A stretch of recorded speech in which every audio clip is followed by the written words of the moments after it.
offre une plateforme d'interaction contextuelle. C'est quoi? C'est du hardware, des beacons qu'on a designé et qu'on produit et qui s'adressent vraiment à un usage entreprise, des SDK mobiles, iOS, Android, et une plateforme cloud qui permet à la fois de gérer le parc de beacons et surtout les règles d'interaction contextuelle qui peuvent être personnalisées et contextualisées par utilisateur. Un beacon, c'est un émetteur Bluetooth Low Energy dont le signal peut être capté par les téléphones les plus récents à partir de l'iPhone 4S sur iOS et à partir des Android 4.3 donc de 2013 sur Android. Ça représente à peu près 60% de la base installée. C'est très simple, il émet un signal avec un message particulier.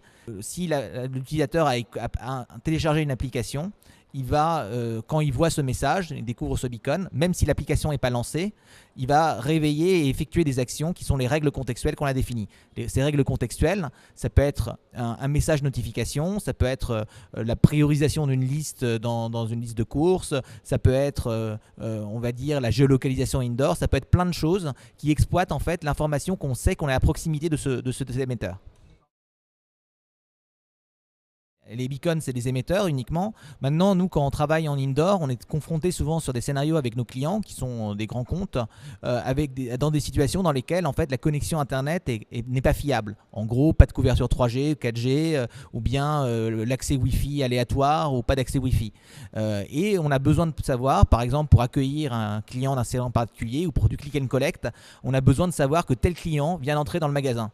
Et donc, il fallait mettre en place une solution qui permette, sans utiliser la 3G et la 4G, de passer de l'information. Et donc, on a rendu nos beacons bidirectionnels en introduisant aujourd'hui, et c'est une première mondiale, on est vraiment très content parce qu'on est une boîte française et on va être les premiers au monde à offrir cette techno, de mettre en place avec des beacons, des mesh networks, dans lesquels il peut y avoir des nœuds qui sont connectés à Internet et qui récupèrent des informations d'Internet ou qui relaient des informations sur Internet.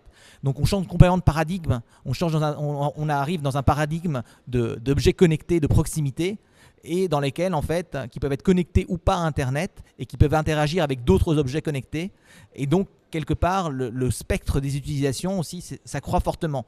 C'est une technologie qui exploite les dernières normes Bluetooth 4.1 qui ont été introduites en décembre 2013. Donc vraiment, on est vraiment au tout début vraiment de cette techno.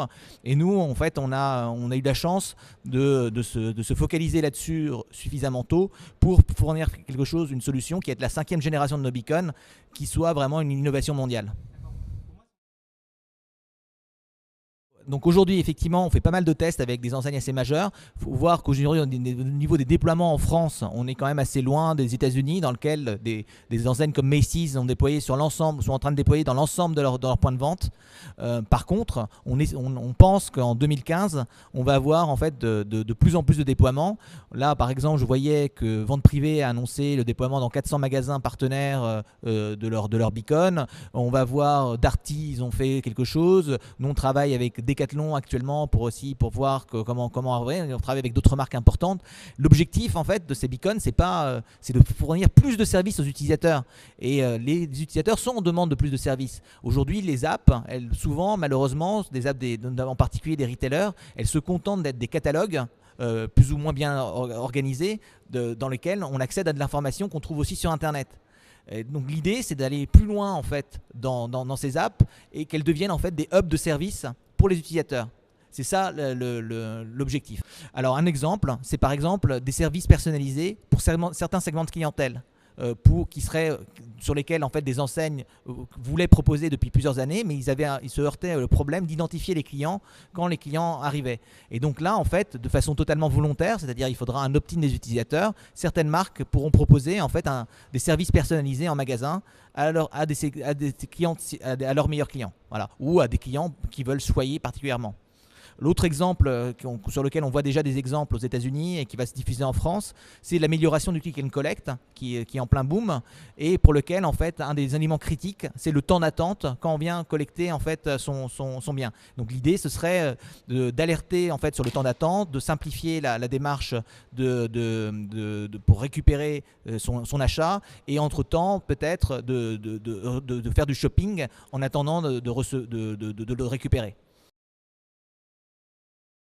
Alors aujourd'hui, c'est difficile c'est des projections qui sont bien entendu difficiles à faire, puisqu'en fait, on est vraiment au tout début, hein. Globalement, c'est une technologie qui a commencé à éclore l'an dernier, donc à partir de mi-2013.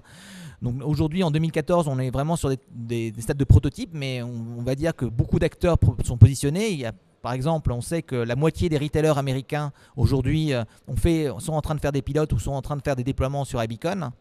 On estime que d'ici 2018, par exemple, aux US, il pourrait y avoir 5 millions de beacons déployés dans le retail, alors qu'aujourd'hui, on doit être à quelques milliers. Il faut maintenant qu'on concrétise en fait un certain nombre de projets vraiment d'avant-garde. Ce qui est critique en fait dans les projets avec les beacons, c'est pas seulement les aspects technologiques finalement, mais c'est qu'est-ce qu'on offre aux utilisateurs. Et là-dessus, nous, on peut être force de proposition, mais ça dépend pas que de nous. Donc il faut souhaiter que dans le marché, il y ait une maturité en fait qui fasse que en fait les marques et les retailers imaginent des services qui vont créer un vrai engouement au niveau des utilisateurs, parce qu'ils vont être perçus comme des services à valeur ajoutée qui améliorent l'expérience shopping.